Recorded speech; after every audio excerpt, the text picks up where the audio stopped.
Before we get into today's show, let me tell you about HubSpot. If you're hustling in the trenches to build a business or bootstrapping one of your own, let's talk about an AI-powered tool that can lighten up your workload a bit. HubSpot's Campaign Assistant is a game changer for creating marketing campaigns at scale. It quickly turns your key selling points into a cohesive pitch, which helps you deliver knockout emails, ads, and landing pages in minutes. So let Campaign Assistant take care of the campaigns so you can get back to growing your business. Work smarter, not harder at HubSpot.com/campaign-assistant. One ballpark nachos. Ballpark nachos, you got the peppers in that? Yes. You got anything else for you? That's it. Ballpark nachos. I'm Zachary Crockett with Mark Dent. This is the Hustle Daily Show.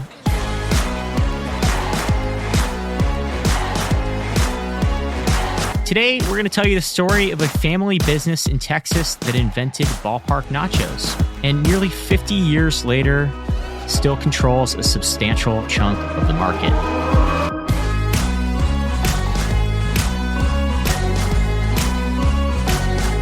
Mark, before we get into the real meat of the story here, I feel like we should step back a little bit and talk about the origin of nachos, because this family business we're going to be talking about didn't actually invent the nacho. Yes, yeah, and they're very clear about that. They came up with the ballpark nacho as we know it, right? The container of chips with cheese poured over it, or maybe it's in like a little thing, and then you dip your chips into it. But nachos themselves were actually an authentic Mexican dish that came into existence around 1940. When you think of a lot of the foods we eat today, there's not always this clear line for how something was invented. There's maybe just some sort of mythology around it, or maybe it like showed up and became popular at some World's Fair, you know? But like with nachos, there is a pretty tidy origin story for it. So like I was saying, it was around 1940 in the southwestern corner of Texas and northeastern corner of Mexico, right along the border. There's some military wives who are in Eagle Pass who cross into Mexico to the border town of Piedras Negras. And it's like late afternoon. These women, there's 4 of them, so the story goes, and they are drinking. Okay. They're drinking pretty heavily. They have 4 rounds, and so they're getting hungry, as you do. And there's really not many people in the restaurant because it's just kind of like before dinner time. But there is the maitre d', whose name is Ignacio Anaya. And in the kitchen, the cook's not there yet, so he wants to whip something up for them. He kind of scours around for whatever ingredients he can find, and he just grabs a tortilla, some just shredded yellow cheese, and some jalapenos. And he puts the cheese on top of the tortilla, cuts it into like slices, and then puts the jalapenos on top, and then throws it all together in the oven to kind of cook it. So it comes out essentially a tortilla chip at this point, topped with cheese and jalapenos. Well, okay, let me ask you this. If you look at some of these famous food inventions, like the Philly cheesesteak, there's always like these hotly contested stories behind their invention. I know in Philly, there's like at least 2 or 3 different establishments that claim that they're the originator. Is this story kind of like an urban legend, or has it been substantiated at all over time? It's somewhere in the middle. It's definitely not an urban legend. If you read almost any publication about the invention of nachos, this is in there. Okay. And it's been pretty well established. You know, there's some people who think that, other people in Mexico were making something similar at the time. So Ignacio Anaya didn't necessarily come up with it absolutely first. But there isn't anyone else who comes close to being credited with it. And the name came from him, right? His nickname was Nacho. Ignacio, just a very common nickname for people with that name, is Nacho. They started to get pretty big over the next few years, especially in Texas on the other side of the border. Ignacio Anaya even opened his own restaurant in Eagle Pass eventually. And he did some interviews too. I mean, he was born, I think, in the late 1890s, but he did this interview in 1969 with the San Antonio Express-News. And he was saying that when he was a kid, his mother would make him quesadillas, and that he had always thought of what if you could have some sort of like variation on it? And when you think about nachos, they are fairly similar. And right. The cheese obviously is inside on the quesadilla, and here it was on the outside. That said, though, Anaya kind of lamented the fact that he never really got to make a lot of money off of his invention. He did open that restaurant, and so he did well for himself, but he wasn't like, rolling in the dough as many inventors are for lots of products. I mean, if he had wanted to, could he have patented something like the nacho? Is that even something that you can do? Patent a recipe? Yeah, you can, but it would have been very difficult. Anaya even said that he had like a lawyer friend in San Antonio who had brought it up with him that like, hey, you should try and patent this. And he just didn't do it because he wasn't really sure that nachos were going to take off anyway. And then, of course, they did. Wow. So he didn't do it. How would you patent a recipe? They're usually pretty specific dishes or like just ingredients that become like a larger dish. The reason why is because you have to like fully prove that you were the first one to come up with it. And then secondly, that your recipe is non-obvious. And there was this court case in the 1960s that actually involved John Deere, of all companies. Really? Yeah. So it wasn't completely directed to food, but then there was some crossover, I suppose. And this non-obvious definition means that an average chef would not be able to look at your ingredients and make your dish on the spot. Okay. So, I don't know, transport yourself back to 1945 and perhaps it would have been non-obvious, but it's really hard to tell right now. So this guy Ignacio, or Nacho for short, he doesn't patent his invention, but he, for many years, runs a pretty successful restaurant in Eagle Pass, Texas called Nacho's Restaurant. He serves these. They get pretty popular through the 60s. The First Lady of Texas even admits to loving them by the mid-60s. As this idea spreads throughout Texas, did it spread throughout the rest of the country, or was it mainly just Texas at that point? It still wasn't that big of a deal in most other places. Okay. It was largely in Texas and just kind of like in the Southwest. Okay. So as the idea spreads in Texas and maybe a little bit throughout the rest of the Southwest, what is going on in the market for nachos? Is someone else starting to think about this as a viable business? This is where the Liberto family comes in. And they lived in San Antonio, which is, not too close to Eagle Pass, but not too far either. And their family had operated this business called Liberto Specialty Company since 1909. It was started by Rosario Liberto, who was from Sicily, immigrated to the United States, and ended up settling in San Antonio. And that business was mostly a sort of grocer produce type of company. They kind of specialized in olives, coffees, often these imported goods that they would actually get from Italy and then bring back. So they kind of stood out for that reason.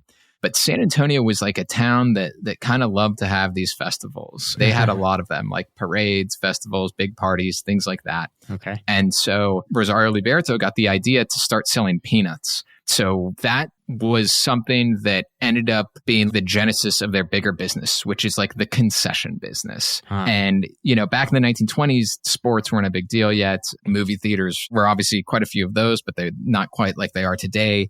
So it was still like things that you would sell to live audiences. There's a picture that the Liberto family still has where it talks about how many peanuts they had sold in these early days. And in 1921, Rosario was at this Battle of Flowers parade, and he had a sign hanging outside of his cart that reads 400,000 pounds sold. Jeez. All right. So this guy's doing some serious volume.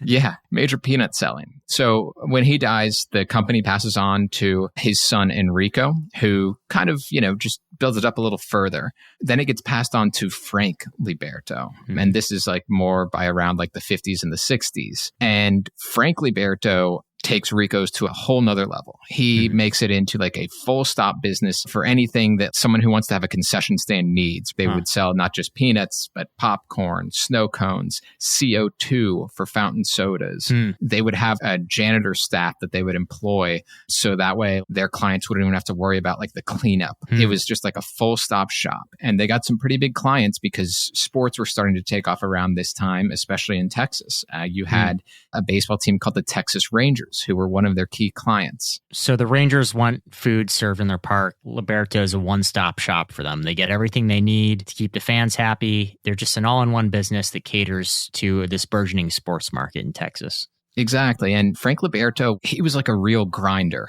Like, What do you mean? he worked incredibly hard. As his son told me, his son is named Tony Liberto, told me about his father, Frank, that Frank would just not really take vacation. He would just work all the time. He would wake up and be afraid he was going to fail and the whole business was going to end that day. And that was kind of like the attitude that he took into every day. And so he would look for every edge that he could get, which is why he was adding the janitor staff. So that way no one could beat him if he offered all these services. I think the fact that he was looking for all these edges kind of led him to, when he was just eating at a Mexican restaurant one day, saw nachos on the menu, and he thought they would be a really good snack for him to add at a concession stand. Wow. So he sees an iteration of what Ignacio Anaya had invented, essentially, a decade or so earlier. Yeah. The issue, though, was that it would take 15 or 20 minutes to get them cooked if you were in a restaurant. And that is just not acceptable at a concession stand where you pay your money and then you want the food handed basically immediately to you. And so he had to figure out how he could change nachos and make them a little bit easier to be served at like a baseball game.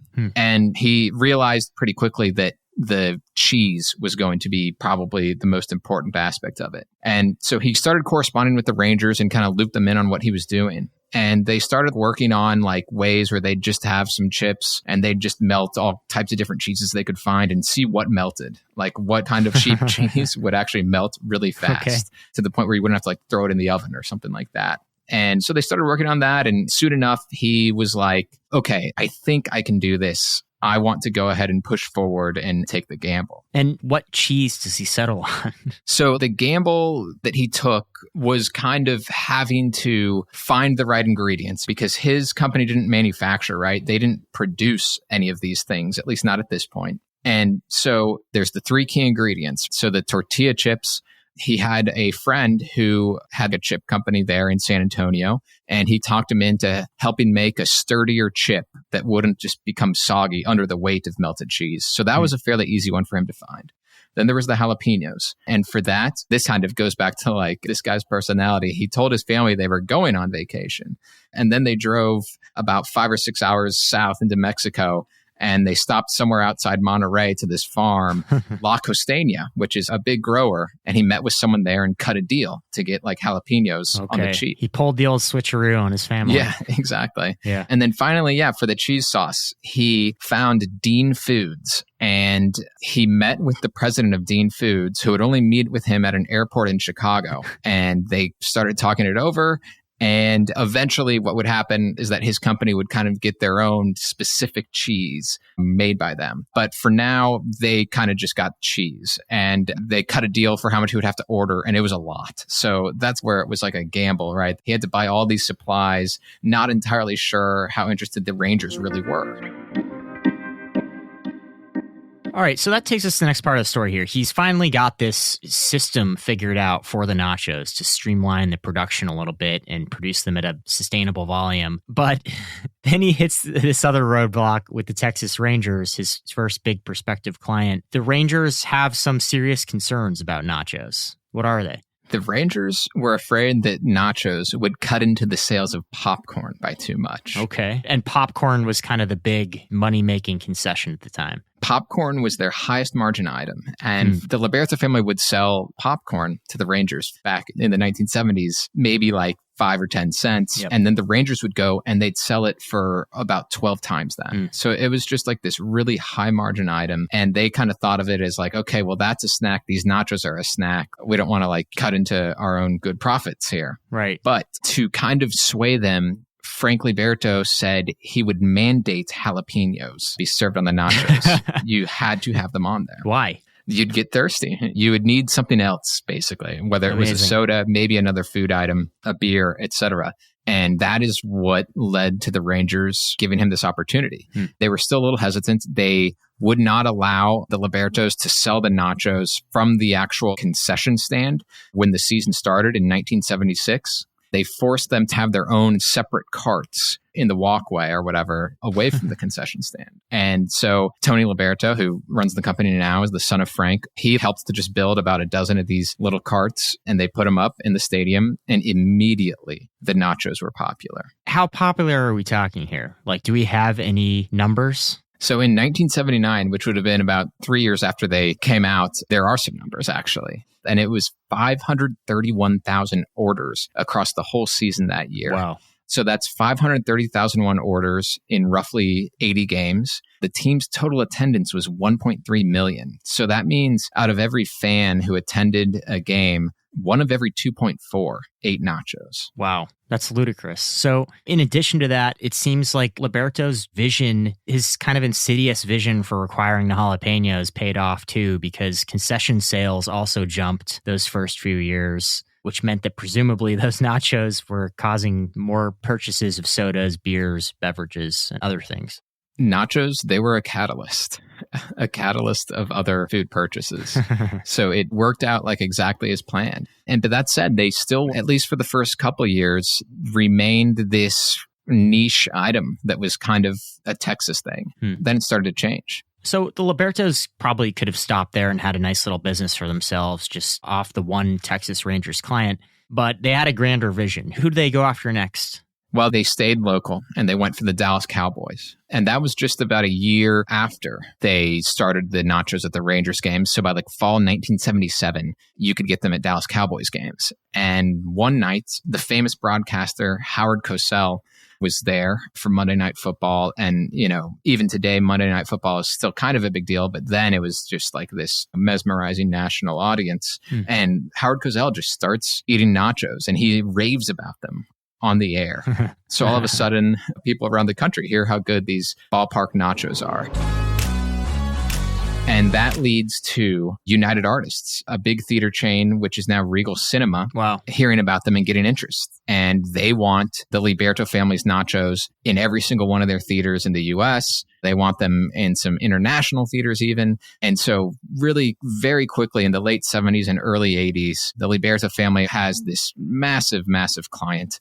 And according to the family, they were pretty soon within 80% of all movie theaters in the United States. Jeez. So if we were to step back a little bit and maybe think about this as like a business case study or something. I guess it's interesting to me that their product was really simple, right? It kind of goes back to like Ignacio Anaya, like to where, well, you couldn't patent this thing. So how do you get such a stranglehold on it? And I think the reasons why are he did just have this relentless, absurd drive. Yeah. And then the fact that nobody really cared. There weren't like people knocking on the door to be like, I got to start selling nachos and make a mint. It's a little unusual because usually when a new hot product comes along, there are just, hundreds of competitors that spring up and kind of leech off of that success. Yeah. But at least for a few decades, it seemed like this company really had a stranglehold on the nacho market. In the last couple decades or so, that's changed. Frito-Lay has Tostitos, and you'll find their nachos at games, depending on where you're at. And there's another company called Gale, which is Gehl. And they actually were family owned until maybe just a few years ago, but now they're corporate owned. And these are much, much larger companies. So Liberto eventually became Rico's and it's still alive today. You took a trip out to their headquarters. How has their business evolved? What does the modern day Rico's operation look like today? Modern day Rico's isn't entirely unlike what it was in 1976, which is part of the reason for why they still exist. I know it's what like business leaders always want to say. They always talk about connections and, we have this and that, and that's why we're still in it. But it is partially true for them because Frank Liberto would just do these favors almost for like some of his clients and in the way that he treated the producers, who had the jalapenos and the chips, etc. But when he would give the cheese sauce supplies to like the Texas Rangers or a particular movie theater, he'd always give them like these discounts. This is going to sound pretty gross for people who eat these nachos. And I think the cheese has changed a little since then. But like back then, he mixed it with water and some other stuff. And so he would throw in some extra mix, if you will, to where they were like getting more bang for their buck. And it just made people really like Rico's products, made them like that company. Back then, there weren't really that many competitors. Rico's has altogether about 100 employees. And you're talking, Frito-Lay is a portion of Pepsi, for God's sakes. All right. So the big dogs have caught on to this business that Liberto, now Rico's, had. Yeah, but they've kind of transitioned in a way to where they've started to sell more chips and cheese sauce in stores, in addition to just being at the ballpark and being at movie theaters. So that's given them a little bit more revenue streams. It's kind of weird, especially how these things work at sporting events now. Whatever stadium you're at, most likely the concession foods that you see, there's going to be some sort of billboard or advertising sign for them throughout the stadium. And that's because these teams require their concession vendors to become sponsors. Interesting. It's like, if you want us to sell your chips, then you're going to have to pay to be a sponsor for us. And so that becomes difficult, especially because, Frito-Lay Tostitos can obviously put down whatever amount of money they want. Sure. So sometimes what Rico's does is they'll have like their jalapenos will be used at the concession stand, but they weren't able to get that sponsorship rate for the chips. I see. So they might only be partially there, but they're still there. Movie theaters has not gotten that cutthroat yet. And they're still in roughly 60% of movie theaters in the US, according to the company. Wow. I want to talk about the actual cheese here, because that is kind of the secret sauce of the nacho. And like, what exactly are we eating when we eat a Rico's nacho today? What is this stuff? We are not eating real cheese, that is for sure. Yeah. Tony Liberto says that there is some real cheese in the sauce. Some? Yes, some. That's not assuring. When it's all mixed together, though, it is not real cheese. The FDA does not define it as such, because the FDA has definitions for cheese, for like Gruyere, for cheddar, etc. Does not have it for nacho cheese. This item of food that isn't quite authentic, I guess. And he also wouldn't really tell me, as expected, what really is in it, what's the secret sauce. But it is like a very specific thing. They do still have a company called Treehouse, which bought out Dean Foods, manufacture it for them. And there are apparently only about 5 manufacturing plants in the US that do the very specific process that allows you to make this cheese and then immediately kind of have it in a bag ready to go in like a sanitary way. Wow. So it's a pretty specific niche if you're aware of what goes into nacho cheese sauce. And is that considered a bit of a trade secret? Is there a level of protection around that in the same way that maybe Coca-Cola would guard their recipe? I don't think it's quite that high. Okay. But it is quite high. Like Tony Liberto wouldn't even tell me where he gets it manufactured, for instance. The trade secret to nachos, at least as the Liberto family has built their business, are their connections and the way that they're able to scrap together this dish for a cheap price. As Tony Liberto explained it, they get prices that they offer to the Texas Rangers or whoever their clients are. They can offer them low enough prices that they might as well be the manufacturers of the cheese sauce and everything else when they only manufacture the chips. And it's just because they've streamlined the operation so much and developed so much knowledge over the years that they've kind of held together and can still therefore compete with Tostitos and with Gale and things like that. Yeah, I came across this story from 1983. Back in the 80s, a 29-year-old man named Donald Nielsen was arrested for attempting to buy a secret customer list from an employee of Liberto Specialties. He was trying to obtain the suppliers and the recipe for the cheese.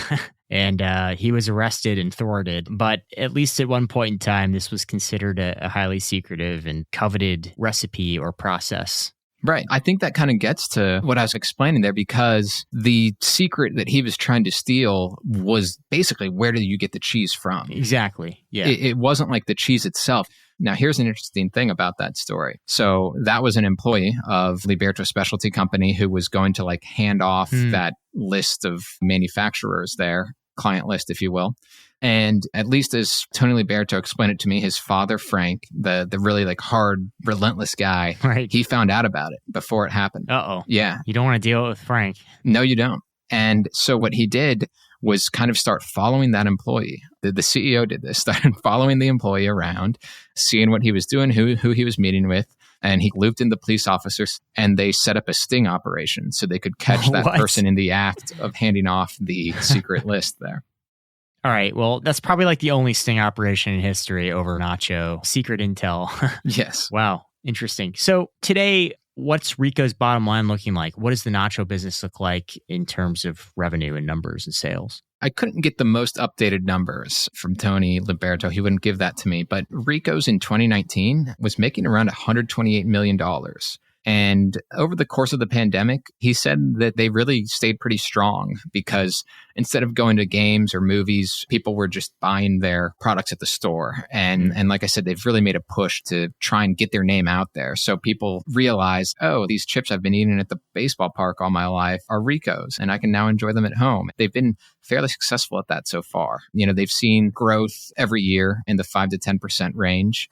And so they're doing well. And like I said, they're still a pretty small business, all things considered, especially compared to their competitors. But I think the most interesting thing to me of when we think of how ballpark nachos fit in modern day. Mm-hmm. So there's like a really good example that we saw from 1979, right? Where it was something like 1 of every 2.4 fans at those Texas Rangers games were eating nachos. Mm-hmm. Well, in San Antonio, there's the AT&T Center, which is where the San Antonio Spurs play. There's a lot of concerts and other events and things like that. Well, at the AT&T Center, in a given night when they have an event, there's usually 1,900 orders of nachos bought. So that place seats just under 19,000 people. So you're still talking about, at a sporting event, 1 out of every 10 people orders ballpark nachos.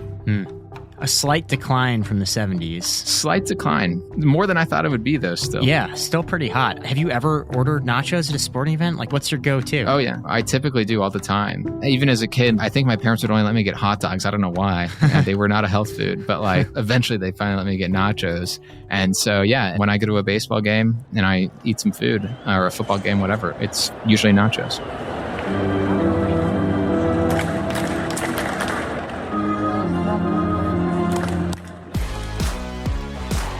All right, that's going to do it for us today. Thanks for tuning into the Hustle Daily Show. We're a proud part of the HubSpot Podcast Network. Our editor today was Robert Hartwig, and our executive producer, as always, is Mr. Darren Clarke. We've got a lot more tech and business coverage over in our newsletter. If you're not subscribed, you can find it over at thehustle.co/email. That's thehustle.co/email. And we'll be back tomorrow with our regular show. More news, a little less cheese. We'll see you then.